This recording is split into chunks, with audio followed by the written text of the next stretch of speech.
ICC T20 ലോകകപ്പിൽ ഇന്ന് നടന്ന മത്സരത്തിൽ ശ്രീലങ്കയെ 6 വിക്കറ്റിന് തോൽപ്പിച്ച group ചാമ്പ്യന്മാരായി Zimbabwe super 8ലേക്ക്.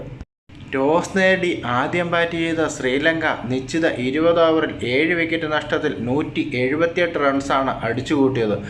179 runs വിജയലക്ഷ്യമായി ബാറ്റിങ്ങിനിറങ്ങിയ Zimbabwe 19.3 ഓവറിൽ 4 വിക്കറ്റ് മാത്രം നഷ്ടപ്പെടുത്തി വിജയലക്ഷ്യം മറികടന്നു. ഇതോടെ ഗ്രൂപ്പിൽ ഒരു മത്സരം പോലും തോക്കാത്ത ടീമായി മാറി സിംബാബ്വെ. ആദ്യ മത്സരത്തിൽ ഒമാനോട് വിജയിച്ച സിംബാബ്വെ രണ്ടാം മത്സരത്തിൽ ഓസ്ട്രേലിയയോടും വിജയിച്ചു. മൂന്നാം മത്സരത്തിൽ അയർലൻഡിനെതിരായ മത്സരം മഴ മൂലം ഉപേക്ഷിച്ചു. അവസാന മത്സരത്തിൽ ശ്രീലങ്കയെയും തോൽപ്പിച്ചു.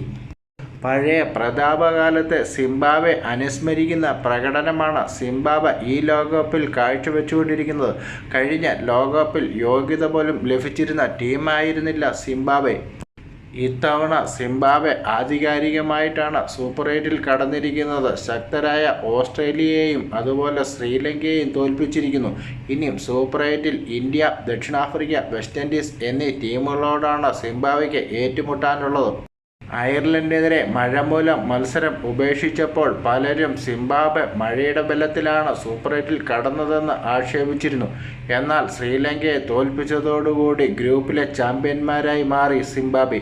ഇനിയും ആരാധകർ ഉറ്റുനോക്കുന്നത് സിംബാബ്വെ ഇന്ത്യയുടെ ഗ്രൂപ്പിൽ നിന്ന് സെമിയിലെത്തുമോ? നിങ്ങളുടെ അഭിപ്രായത്തിൽ സിംബാബ്വെ സെമിയിലെത്തുമോ? വീഡിയോയ്ക്ക് താഴെ കമൻറ്റായി